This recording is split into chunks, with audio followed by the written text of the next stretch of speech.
Yo, ma into the mem together. Mom? Right.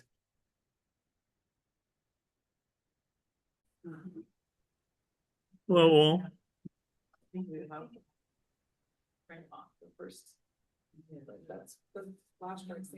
I invited a friend of mine, Rabbi. Yocheved is down there. okay. Hi, Kevin. Welcome. All righty.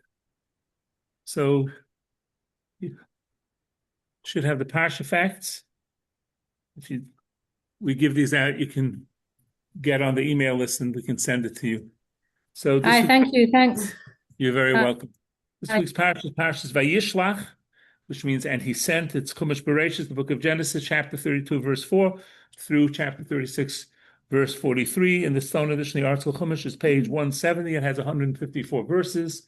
There is one commandment in the Parsha, which is commandment number 3 out of the 613 commandments.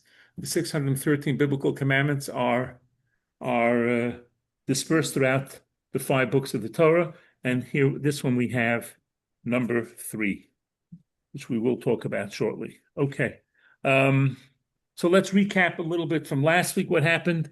Yaakov left Beersheba, went to Haran. He stopped off to study Torah for 14 years. He was robbed by Eliphaz, the son of Esav.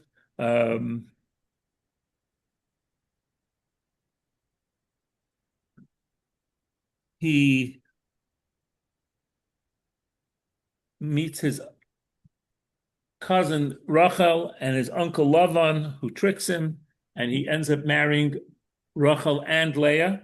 And 11 out of the 12 tribes are born in last week's Parsha, plus daughter Dinah. Recap. I just want to jump back to something we were talking about Yaakov and Esav. Someone told me a very beautiful idea from the Vorka. Why did Hashem make that Yaakov should get the blessings dressed up as Esav? So we went to different interpretations of that previously, but just a new nuance on it, that God wanted that Yitzchak's blessing should go on to Yaakov even if he wasn't righteous, so that his descendants would have the blessing even when they're not perfect. If Yaakov comes in as the righteous Yaakov and gets the blessing, so it looks like it's only for Yaakov who's righteous, but when he's looks like an Esav, maybe you think not, but we're connected to that blessing even if we're not perfect. So that was just a nice interpretation. That's Okay. a relief. That's a relief. You feel Yeah. better now? Yes. Good. I'm glad. The bill will be in the mail. When he's going to Haran, Yes. Lavan, why does he, when he's sleeping, put the stone around his head? Like a pillow. It's protection and a pillow. Just, well, not around his whole body, but just Yeah. his head. Yeah, just his head. A pillow, like a pillow. It's interesting that, like I said, it was 12 stones, the 12 tribes, but it was protection and also like a pillow. When you don't have a real one, you got to use what you got. So where is Yaakov headed now? Anyone remember? Back to Israel. Back to the land of Israel, correct. So he sends messengers to Esav because he wants to know, what's Esav? Has Esav cooled down or is he still angry at Yaakov?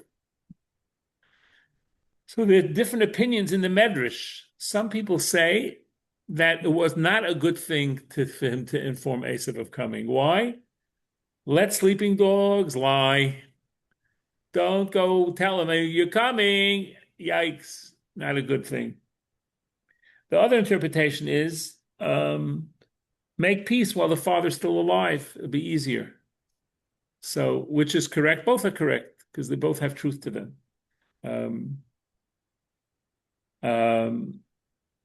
So what did Yaakov say to Esav? He sent messengers.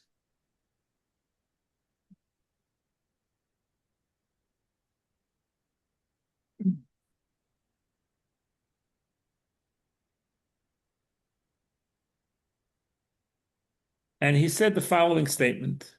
Yaakov sent angels ahead to Esav, his brother, the land of Seir, and he charged them, saying, "This is what you should say to my lord Esav. So you should, servant, I have sojourned with Lavan, and I've lingered until now. I've acquired oxen and donkeys, flocks, servants, maidservants, and I'm sending to tell my lord to find favor in your eyes." So he's basically saying, so what's he saying? He's just not letting him know that he got a lot of wealth, but he's telling him a few things. First of all, the Hebrew word for garti, I lived, is the same letters as taryag. You know what taryag is? 613. He says, I lived with Lavan and garti taryag. I kept all of the commandments. I did what I was supposed to do. And I did my share to be righteous. I didn't learn from Lavan's bad ways, which is an important point for us, that we're always exposed to other opinions and other cultures and other religions and other philosophies, and we have to maintain our values of what our values are. Don't let the environment impact us. But what he's saying is also the blessings weren't fulfilled with me. You're upset that Yaakov gave me, that Yitzchak gave me a blessing. I'm supposed to have land, and this, I don't have land. I have flocks, but I don't have any land, and I was a stranger there, and therefore, don't be upset that you didn't get the blessings, because the blessings didn't come true yet. Now Yaakov is not complaining, but he's letting Esav know, don't be upset that you didn't get the blessings, because the bottom line is, they weren't fulfilled yet with me yet either. So the angels come back and they found out that, and this is the language, the angels returned to Yaakov saying, we came to your brother, to Esav. Now, why are they saying a double language? No word in the Torah is extra. We came to your brother, to Esav. We know his name is Esav. And Rashi comments, we came to him as a brother, but he's coming to you as Esav, the wicked. And he's coming with 400 men to fight and to kill you. So it doesn't look good. Now Yaakov has to figure out, what is he going to do? How is he going to deal with Esav coming to attack him? And it says, interestingly enough, that Yaakov became very frightened and distressed. So why the double language? What was he frightened about? And what was he distressed about? And Rashi's commentary is very profound. It says he was afraid that he'll be killed, and he was afraid that maybe he would have to kill others. Now, what's wrong with killing others? Are you allowed to kill others in self-defense? Absolutely. But it doesn't mean you want to kill others in self-defense, and you want to avoid that. Judaism is not pacifist. If you have to defend yourself, you not only could you defend you, you should. But I'm going to read to you 2 lines from Golda Meir, the former prime minister of Israel from many, many years ago. This was just unrelated, but it's a powerful line. She said this in 1957. Peace will come when the Arabs will love their children more than they hate us. Very powerful line. They'll love their children more than they'll hate us. But listen to this other line.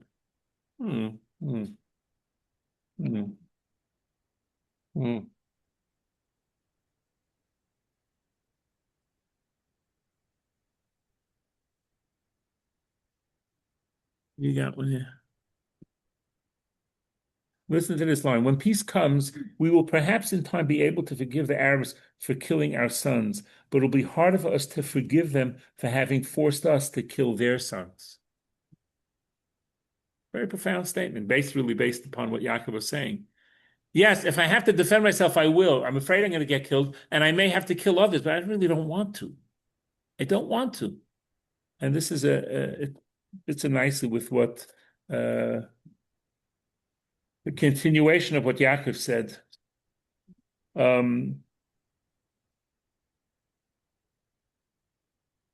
So Yaakov does three things to prepare. Number one, he prepares a present. Tries to see if he can find the graciousness by giving him a gift. And he takes all different kind of animals, and he prepares them to go send a very large gift to Esav to appease him. Number two, he's going to pray. Prayer is a very important component of our defense. You can have a great army, but you have to have prayer too. And the third thing is he prepares for battle. And one of the things that he did to prepare for battle is he split the camp so that if one is attacked, the other camp will go away. But let's go back to the prayer. Very interesting story that happened years ago. The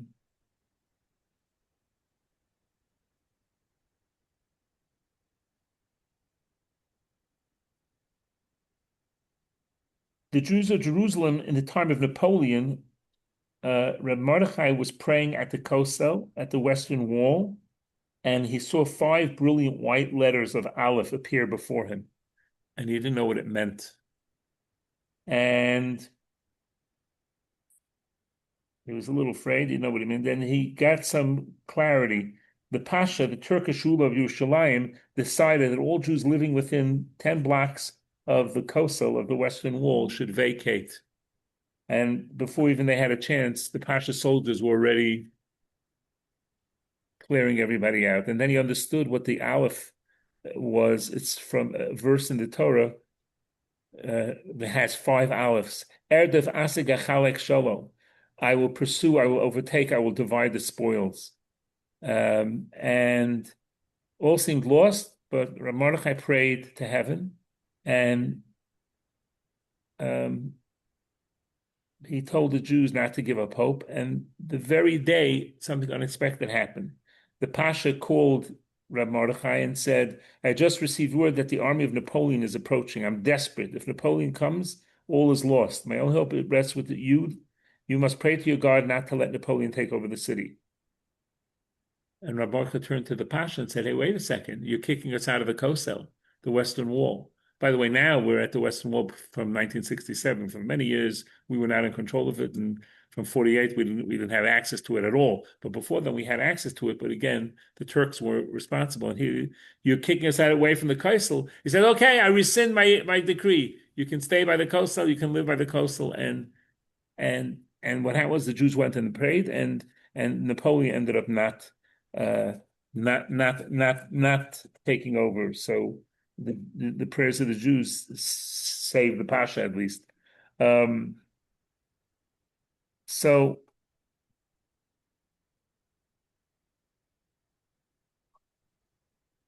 he prays, but Yaakov doesn't say, hey, Hashem, I'm a really holy fellow, and I deserve to be listened to.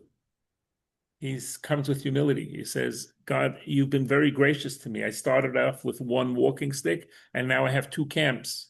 Why did he make into 2 camps? The idea was 2 camps, that if Esav will attack one, the other one will escape. And that, by the way, is Jewish history again. Jews have been persecuted throughout time.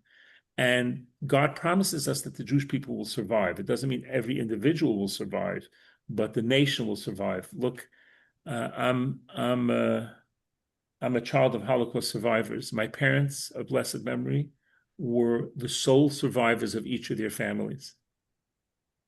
And,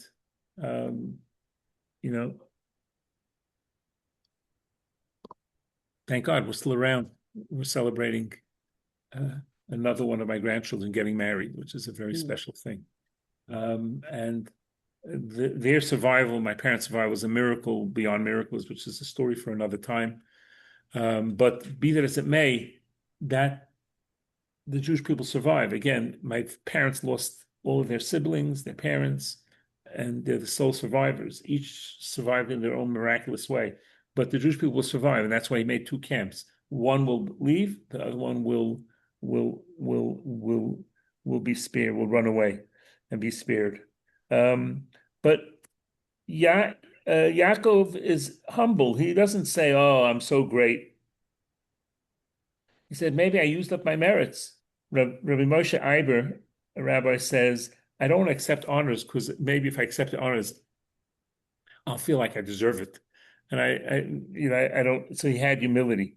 So again, Yaakov was humble and grateful. I crossed the Jordan with a stick, and now look, I have two camps. And by the way, it's very important to be grateful. And as a matter of fact, the first words a Jewish person is supposed to say in the morning is "Moda ani lifanecha." I give thanks to you, God, that you gave me back my soul. That's the first thing, is to have gratitude. The first thing. The first thing, that's the first thing. Be grateful that you're alive. We shouldn't take that for granted.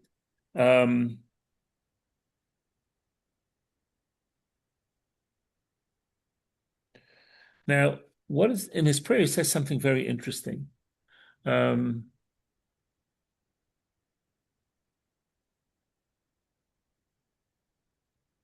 diminished from all the good you've done to me. Save me. In verse 12, it says, "Rescue me, please, from the hand of my brother, from the hand of Esav." Again, why is he saying it again? The hand of my brother, the hand of Esav. We know. He says there are two dangers of Esav. One is when Esav is trying to kill me. And what's the other danger? When he's acting like a brother. What does that mean? What's the risk of when he's acting like a brother? You put your guards down. One, two, you put your guard down. That's what happened in October 7th. Many of the kibbutzim near the Gaza border were people who were helping the Palestinians. They were driving to appointments, and many of them were the ones who told Hamas where to go, right? But there's another aspect of it that we have to be aware of that's a very big problem called assimilation, where we think, I have secular relatives that were shocked at anti-Semitism in the world. They were successful in the secular world and had friends, and they didn't feel like, oh, I'm like really Jewish and different than everybody else. No, I'm like a nice secular Jewish person. And they realized that, you know what? It was a facade. Some of the people that they were turning to that they thought were their friends are not their friends, and the anti-Semitism has ruled it. So, but Jews, unfortunately, in the United States, we're talking about 50 to 60% of the Jews are intermarried. That's a terrible statistic because the kids don't grow up with Judaism, if they are Jewish, even by Jewish law, which is another discussion for another time. But even if they're Jewish by Jewish law, they don't grow up with any Judaism because it doesn't mean anything. It didn't mean anything to them because, no, we're part of the society. We're good. Everything's fine.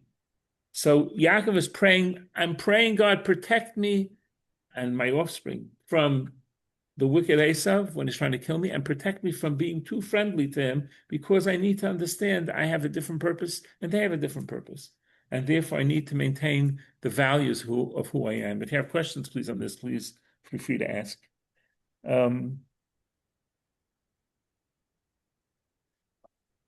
So, and I will share a story with you, which you may disagree, not agree, this and that, but it was important. There's somebody who used to live here in Los Angeles who went to Germany for business, and one of the associates there asked to meet him privately afterwards. So they went out to a kosher restaurant, and the man said to him the following: my father was a rabid Nazi, and he hated Jews, and he hated me. And I found out why later on. What had happened was, during the Holocaust, my mother was in the train station, and a train with Holocaust, with people being taken to the concentration camps and to the extermination camps, was riding by, and someone threw a baby out, and my mother caught the baby. and I am that baby. And my father assumed that I was a Jewish child, and therefore he hated me all my life. And I've been trying to do the work when the train was there, what the date was it a Jewish train or not, and I can't get to the bottom of it. So he wanted to know from this religious man, am I considered Jewish? So by the Jewish law, unfortunately, he's not. But my daughter at the time was a young teenager, and she said, why would the mother throw the child out of the train if she didn't know that the child would be raised Jewish? Now, I've spoken to her since because she's a mother, thank God. And she realizes that a mother in desperation will do something, and she understands the question is not a question for her anymore. She wants her child to survive.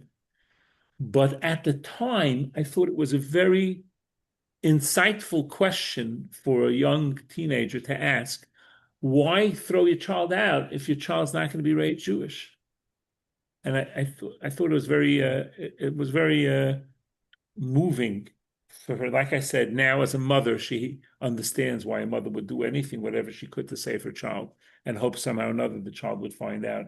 I did read of a story many years ago, a powerful story of a mother who had to give up her child as she was running from the Holocaust, and she wrote a letter attached to the baby saying what the child's name is and that you're Jewish and remember you're Jewish, et cetera, et cetera. But I'm just saying it's this idea of knowing who we are and living a Jewish life and passing it on to the next generation. These are important concepts, and that's why Esav is he's worried about, he's praying about it.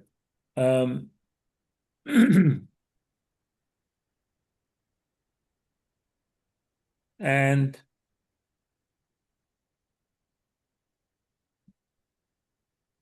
so Yaakov is traveling. He sends the present, and Esav, and Yaakov is crossing a little brook, and he's going back to get little jugs, and suddenly the angel of Esav starts fighting with him. Very interesting idea. The angel of Esav starts fighting with him, and With who? Yaakov. So angel of Asaph is fighting with Yaakov. Correct. They're having a battle. And Is that in his dream? Or no, real life problem. This is the one where he becomes Israel. After that, he'll become Israel, correct? That's right. So he's fighting with him, and the angel cannot defeat him, but he hits him on his hip and injures him. And the angel says, I gotta go, let me go. Why? Because it's my time to pray. Angels don't pray when they want to, they have designated times. And this was the time of his turn. And Yaakov says, I'm not letting you go till you bless me. You have to give me a blessing. And he tells him, your name won't only be Yaakov, your name will also be Yisrael, Israel. That's where we get that we are Bnei Yisrael, the children of Israel, meaning the children of Yaakov, the land of Israel from Yaakov. So here Yaakov's now, till now we've had change of names that mean different things. We've had Avram became Avraham, Sarai became Sarah, but here it's going to be Yaakov, and he will also have the name Yisrael. It's both. Sometimes Yaakov is used, sometimes Yisrael is used. Yisrael is an elevated name, Yaakov is a little bit less, but and he asks the angel, what's your name? Yaakov asks the angel, and he answers him, why do you want my name? And he gave him a blessing. Now, let's talk about the story a little bit more. What is the symbolism here? What is the symbolism of being banged in the foot? We'll get to that in a moment. Why did the angel tell him his name? The angel represents the evil inclination. What is the evil inclination's name? You know what a chameleon is? It's an animal changes colors.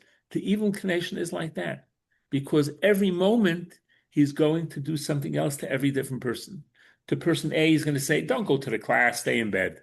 To person 2, he's going to say, get angry now. Really, you're right. That person shouldn't have done that. Really lose your cool and tell them off. To number 3 is say, wow, that cheeseburger really smells good. Go buy it. The evil inclination always is going to find a point of weakness within us to try to get us to do the wrong thing. So that's what he's saying is, what's his name? I don't have a name because it depends on the circumstances. I'm going to transform to be the evil inclination for that person at that moment, at that time. And that's why he doesn't say his name. Now, interestingly enough, the commentaries ask, how come no angels attacked Avraham and Yitzchak? How come only Yaakov got attacked by a wicked angel? And one of the answers is because Yaakov represents the study of Torah. And the study of Torah is the essential component of keeping the Jewish people alive. As the Zohar says, in Kabbalistic writings say, Yisrael ve'araisa kutchabrichu chatu. Israel, the Torah, and God are one. And Avraham and Yitzchak were very righteous and wonderful people, but Jewish people following their ways alone without Torah wouldn't survive. Torah is what keeps us alive. It's interesting to note, when the Jews came over from Europe, what did they make? They made places to study Torah. Synagogues are very nice, but that's not what's imperative. A synagogue could be anywhere. You could have a synagogue in someone's house, but a place to study Torah for children and for adults, that is something very, very important. That's what's critical for our survival. As a matter of fact, in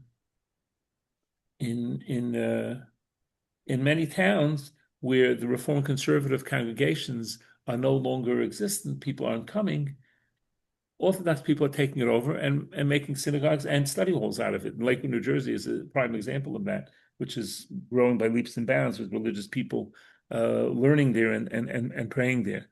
So that's why Yaakov, who represents Torah, he's the one who was attacked. Now, what was the banging on the foot? What does that represent? And that represents, and that's where the mitzvah is, that we're in an animal, we're not allowed to eat the sinew. I'm sorry, the sinew that's there. The geranasha, the butcher has to take out the part that we can't eat. And what does that represent? The leg. It represents support of Torah. Torah institutions all struggle financially, and that's a sign of the good stuff that they're doing. Look at the universities that have endowments of millions and millions of dollars. Years ago, there was a secular Jewish man, unfortunately, that was busted for stealing people's money, and people invested a lot into him. And I announced in shul, just want you to know, we didn't lose any money with this guy. We didn't have any money to give to invest him, but that's a separate story. But Rabbi, how did they get the interpretation that, from Israel or Yaakov to get injured, that now when we eat a cow, we can't eat that sciatic nerve or something? How did they come up with that? It's the Torah. It's God came up with that, and the idea is the Sefer HaChinuch, which is a book on the mitzvahs, writes a very beautiful idea. It's to remind us that we may be injured over time, but we're going to survive. And when Mashiach comes, because in the next verse, the son came out and healed him. When the Messiah comes, we'll be restored totally. But the idea is, again, about the survival of the Jewish people. Like we had the article last week from Mark Twain. And Paul Johnson, also a non-Jewish historian, wrote about the Jews, the survival of the Jews, that all things are divine, all things are physical except for the Jews. The survival of the Jews doesn't make sense.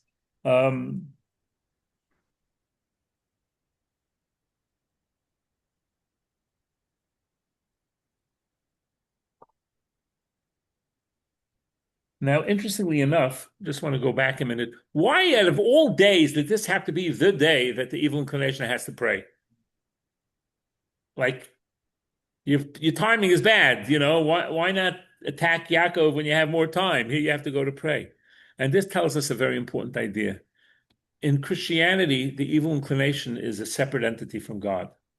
We don't believe that at all. We believe that the evil inclination is under the guidance of God. And under his, it's like a Cayman Islands account, the Swiss account, it's hidden. But really, the evil inclination works for God. What's his job? To try to trip us up. And what's our job? Not to allow him to. So this is what the angel is doing. I tried to to destroy Yaakov. I couldn't do it. Now it's time to say Shira song to God because I did my mission. My mission was to try to trip up Yaakov, and I failed, but I did my best to try to get him to fail. So the evil inclination is again on God's payroll, hidden, to try to trip us up. And that's our job, to do the best that we can, not to fall into that. Finally, Yaakov and Esav face off. And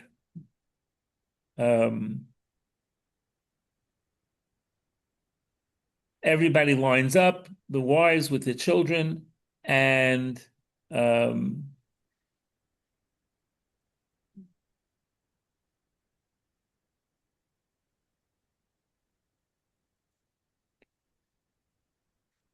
Esav sees Yaakov, and one opinion says that he softened his heart and hugged him and kissed him.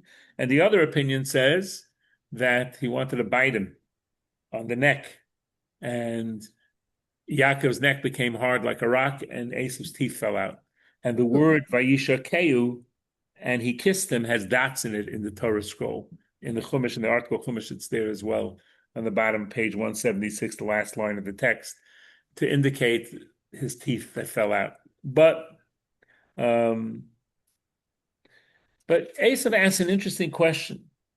He says, wow, look at all this family. Who are all these people? Well, what is this? And Yaakov answers, these are the children that Hashem has given me. So what's Esav asking? So one of the Hasidic masters interprets this very beautifully. Hey, Yaakov, you're the one who wanted the world to come. What are you doing with all these wives and kids? And he answers, these wives and kids are here because these are the ones that he gave me, because to be spiritual on this world, I have to live in the physical world. I have to do it with holiness. I have to do things correctly, but I have to live on this world. And I have to have a wife. And that's one of the first mitzvahs, to have a Jewish wife and children and to raise them properly. So that's my job here. The job isn't to be spiritual. I don't have to live on a mountaintop in Tibet. That's not what spirituality is. Spirituality is living in the world. You can have a job, you can have a family, and live a life. And it's not like Christianity with celibacy. No, I want to be holy. I want to be just married to God. No, be married, have children, have relationships, but do it in an elevated way. I'd like to share a nice story. Hello. A nice story with you that is happened several years ago. I got to hear the man who came up with the idea. There's a pizza store in Yerushalayim called Uri's Pizza, the famous pizza store. And I heard him give a speech for, I think it was Zaka or Hatzalah, I don't remember, one of the organizations that are first responders when there's a tragedy, be it, God forbid, a terrorist attack or an accident. And he shared the following story with us. happened to visiting a shul in San Diego when he was there, and he shared the following story. He said it was Friday afternoon, and it was a girl bought a peach in Machne Yehuda in the open market in Jerusalem, and she unfortunately choked on the pit. And because it was Friday afternoon and people buying stuff for Shabbos, the ambulance couldn't get through, and she unfortunately didn't make it. So they had a meeting. The Zaka people had a meeting and said, "What are we going to do to be able to avoid this kind of situation?" And Uri, this religious man who has the pizza store, said, "I have to deliver pizza hot. So what do we use? Motorcycles. And in Israel, you go through the traffic, over the traffic, on the sidewalk, wherever you're going to go to deliver the pizza. We need to have motorcycles with trained people that we can get through traffic on a day like this." And he said to me what's a very beautiful line. Maybe that's why God made me a pizza man, so that I could take that idea of the motorcycles and use it to save people's lives. So to me, that was very, very profound. He was realizing that I do this for pizza, for my business. There's something here we can learn from to use, to elevate it, to do something more to save people's lives. And that's what they did. And today now, Zaka and Hatzalah have little ambulances on scooters, on motorcycles. It's very, to me, it was a very powerful story. Now, interestingly enough, Esav says to Yaakov, "What did you intend by the whole camp that I met?" And Yaakov answers, "To gain favor in your eyes." He says, "I have plenty, my brother. Let what you have remain yours." And Yaakov says, "No, I beg of you. I have now found favor in your eyes, then accepting tribute from me.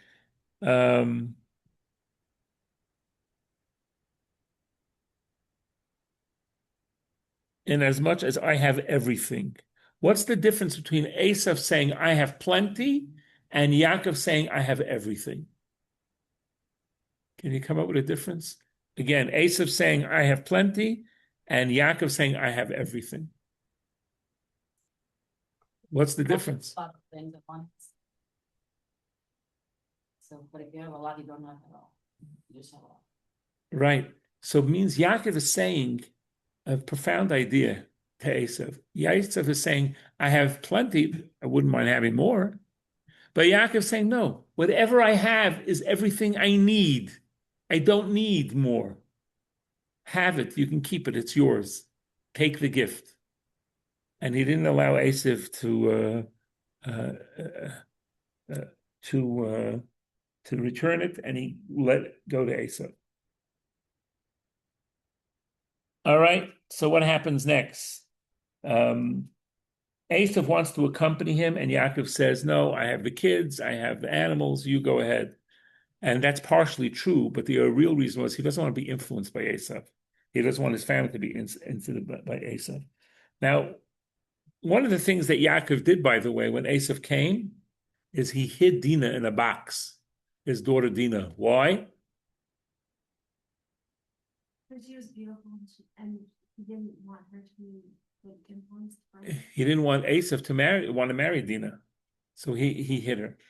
But unfortunately, Yaakov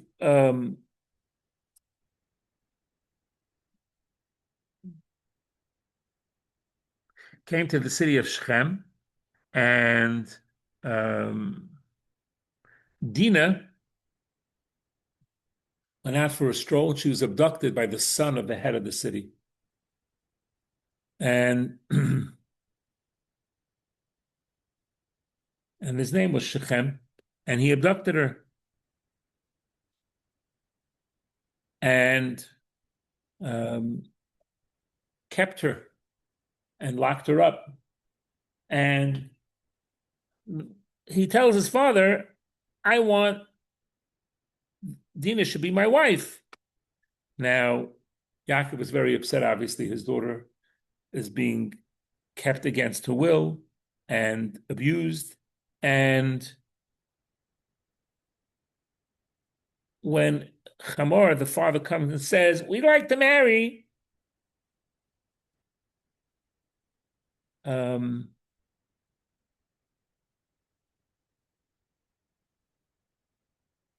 he said, maybe in general, we could just intermarry with each other here.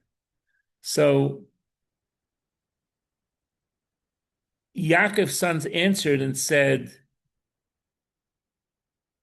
"Well, we can't marry you guys. You guys aren't Jewish. If you guys agree to circumcise yourselves and be Jewish, then we'll contemplate it."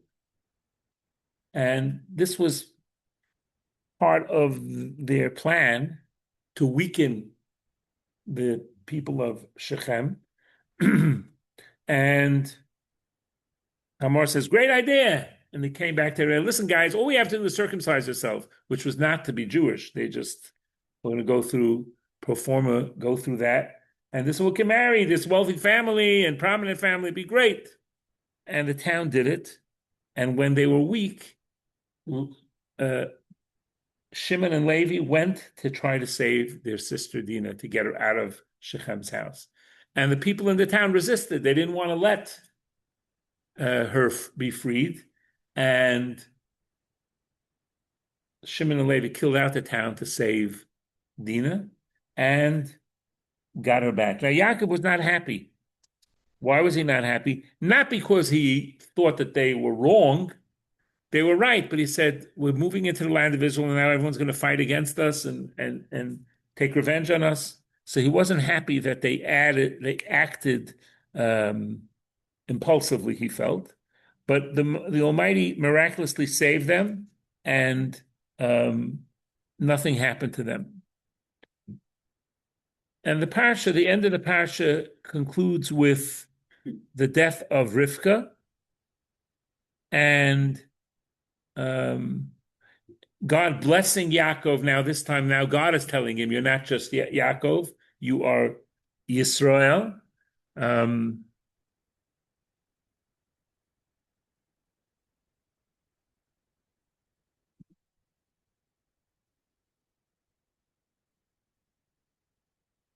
And this land will be yours. And finally, the last of the 12 tribes is born, Binyamin, but Rachel, his beloved wife, dies during childbirth.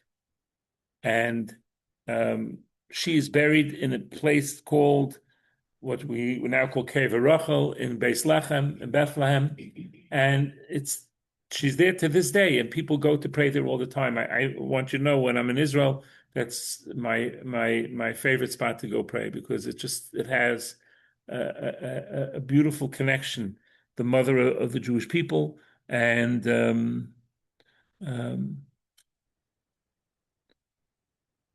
when Rivka dies, when Rachel dies in childbirth, so Reuven, the oldest son of Leah, decides to move his father's bed into his mother's tent, which the Torah puts it much worse. The Torah says, "And it came to pass while Israel dwelt in the land that Reuven went and lay with Bilhah, his father's concubine, and Israel heard."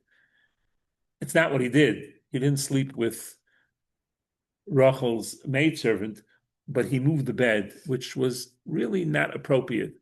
Because you know what? Where your father's bed is none of your business. And that's it. You shouldn't have gotten involved. So he made a mistake with that, which is going to cost him a little bit later on, which we'll find out in a few weeks. Yitzchak passes away, and Yaakov and Esav, what's with inheritance? So Yaakov says, "You take all the money, everything he has, and I'll take the land of Israel." Yitzchak is married to Yitzchak is buried in the Maras HaMachpelah in Hebron, which is still there today as well. So Yaakov gave him a choice: you could have all the wealth, or you could have the land of Israel and the rights to be buried in the Maras HaMachpelah. And Esav says, I'll take the money now, please. So he took all the wealth, and Yaakov got the land of Israel and the cave of Machpelah, the place to be buried there. And the Parsha concludes with, and they signed a contract, by the way, about that. And the contract and the Parsha ends with the offspring of the descendants of Esav. So we didn't have time for it, but there's an article here. Maybe I'll make a copy for you of Rabbi Dr. Warren Goldstein is the chief rabbi of South Africa, and he wrote a beautiful piece, Why Have the Jews Survived? And he gave a lecture in Humboldt University in Berlin. And he couldn't believe that he was doing it there because this was a place that was not simple. So I believe that, God willing, I'll try to make copies of this for you for next week. It's from the Jerusalem Post. But be that as it may, questions, any thoughts, comments? I thought, wasn't Yitzchak's wife dies when Yaakov leaves? No, No. it's in this week's portion. Okay. Yeah, she died now. Rivka died now. Any other questions? Why consider Rachel the mother who's not there? She is. The mothers are, there are four mothers, Sarah, Rivka, Rachel, and Leah. But all of them are buried in the Maras Machpelah. Rachel, we're going to find out in a few weeks why she was buried separately. We're going to learn about that in Parshat Vayishlach.